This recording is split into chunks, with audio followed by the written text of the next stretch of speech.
What's up mga tol? Welcome back na naman to another Sino yun?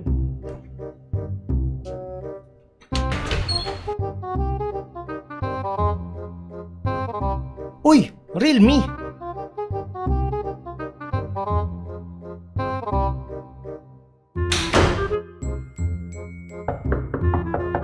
Teka, sino ba tong katok ng katok? Hoy! Poco phone! Aba, ayos to ah. May dalawang phone ako agad.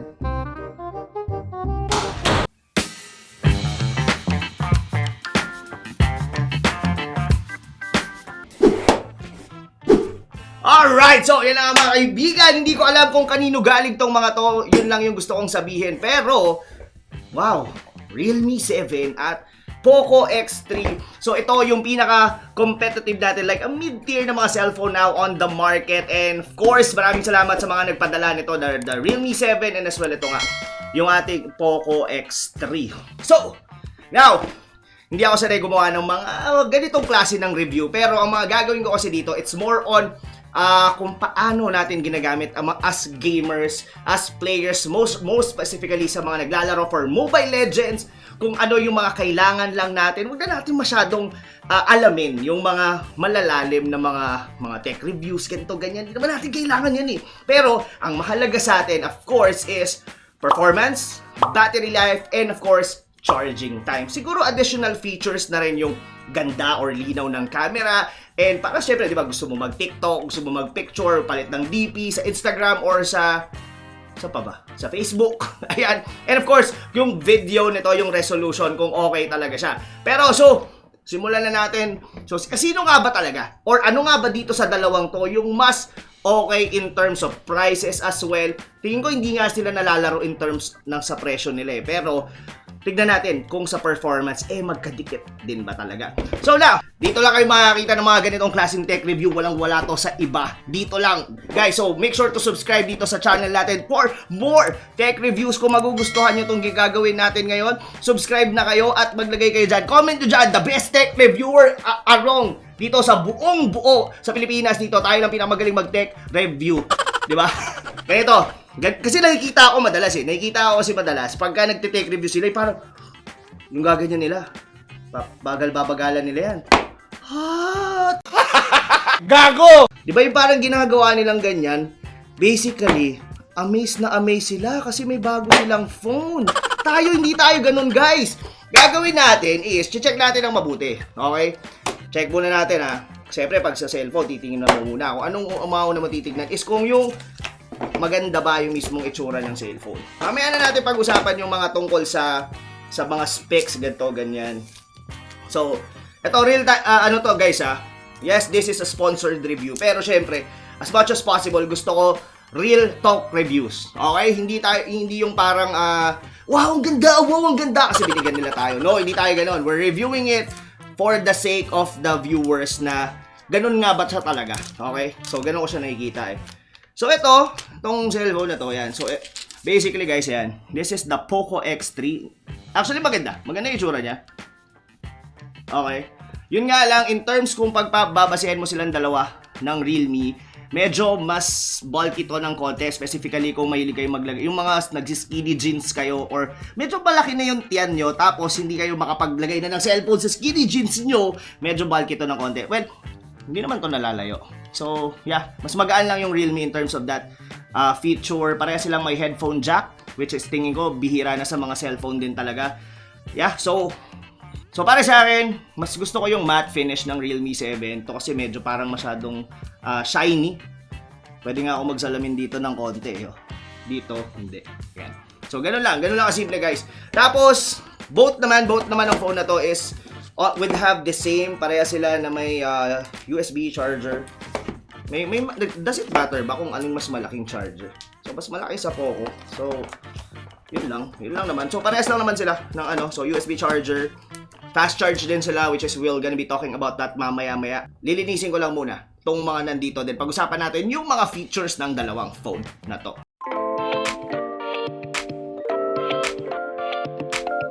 A few moments later. Alright, so umabalik tayo doon in terms of the features na pinakamahalaga of course for gamers natin sa mobile is that of course the performance itself. Like yung mga FPS, drop, ganyan.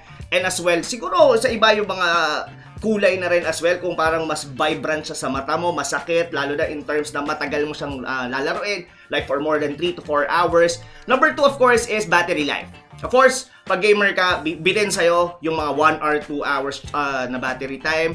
Tapos as well with the charging time as well. Okay? Alright, so going back here for the performance mga kaibigan. First, tignan muna natin ang Realme 7 in terms of the chipset and the CPU. So meron tong chipset na Mediatek Helio G95 and the CPU is Octa-core. That's 2 by 2.05 GHz.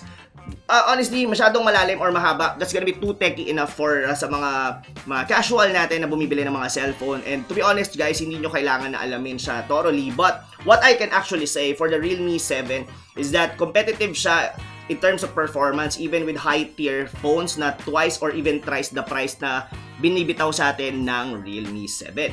Now, for Poco X3 naman, this is the chipset's gonna be Qualcomm SM71 50-AC Snapdragon. CPU of course is the same. That's gonna be Octa-core 2 by 2.3 GHz Kryo. And the rest, alright. So, both of them are octa-cores. Pareha silang octa-core. Magkaiba lang sila ng chipset. But, I guess, in terms of the way na pinagnilalo ko siya, hindi siya gano'n nalalayo in terms of the performance.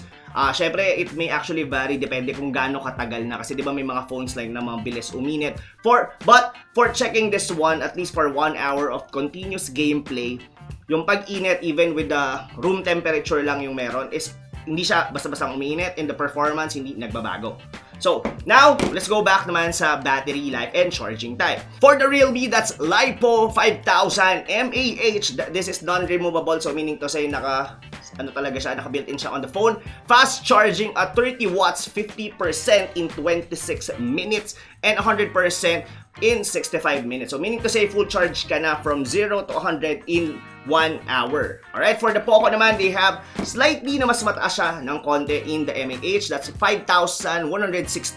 Charging is 33 watts doon sa mismong charger niya. 62% in 32 minutes and 100 and almost the same din naman siya pag 100. So meaning to say, in terms of charging, parehas lang sila ni Realme and nito ni Poco X3. Alright, for the Realme main camera, meron tayong 64 megapixel f1.826mm wide. Basically, yung mga main camera nga hindi na siya ganon kagamit compare sa selfie camera kasi most of the time you do your videos like that or even yung mga photos mo as well. In terms of video naman kasi with the main camera, this one has the capacity itong Realme for a 4K shoot and as well as for 30, 60, and 120 FPS. So, sa mga hindi masyadong techy in terms of FPS, pag mas mataas yung FPS mo, meron kang way para pagandahin yung mga slow motion shots mo and video na parang mas crispier pa rin. Kasi di ba mas pagka mabibilis, like for example may nagbabasketball, gusto mong i-video yon, pero pag mataas yung FPS mo nun,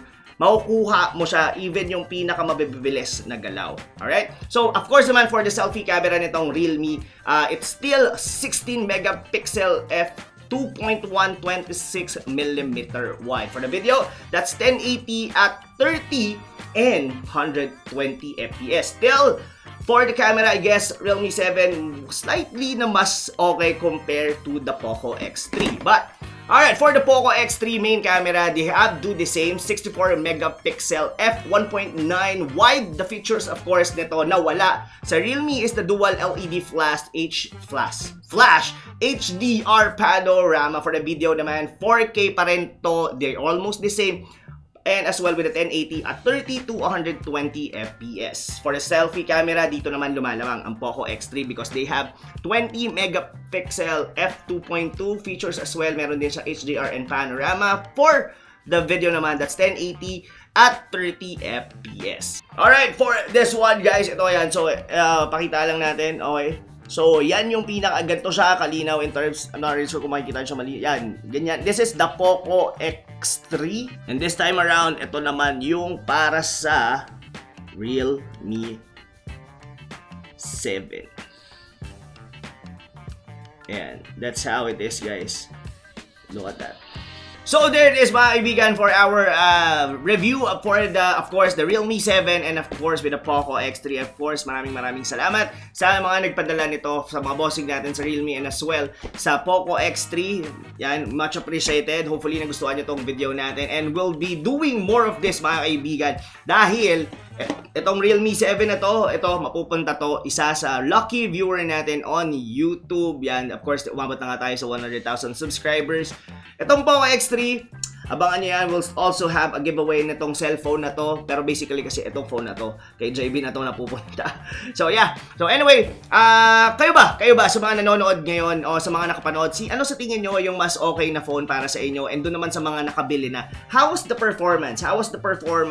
Ano ba, mas naging okay ba sa inyo yung Poco X3 compare sa mga dati nyong phone? Or sa mga nakabili naman ng Realme 7, how does it work sa inyo? Make sure to leave a comment down below. So paalam nyo sa amin kung paano para sa mga hindi pa nakakabili, they could somehow matulungan nyo sila to choose between the two. Pero to be honest with me, both phones are incredible. Walang halong ano yan, sip-sip yan because binigyan nila tayo dahil technically hindi rin naman sa akin napunta. Number 2 is that playing with the phone itself, sobrang smooth niya for me. Sobrang linis, sobrang ganda, sobrang vibrant, lahat, everything. I think kung you will be using this for gaming, even on streaming itself, marirecommend ko both of these phones.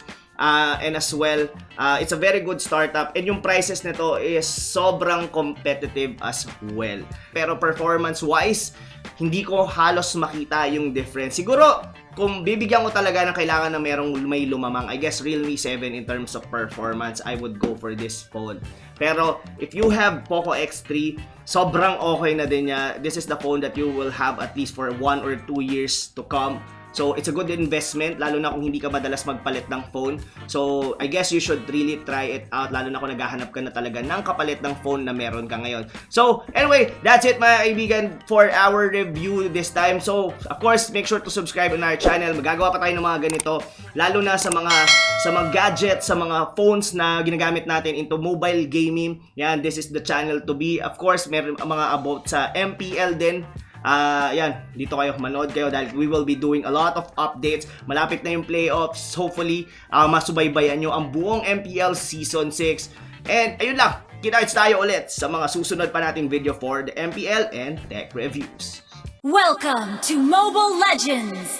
Nung ako'y nadapa, nasan ka nun? Nung ako'y walang-wala, nasan ka nun? Nasan? Nung ako'y nasa baba, di kita mahanasan ka nun? Nung ako'y nadapa, nasan ka nun? Nung ako'y walang-wala, nasan ka nun? Nasan? Nung ako'y nasa baba, di kita mahanasan ka nun? Phone reviews pala.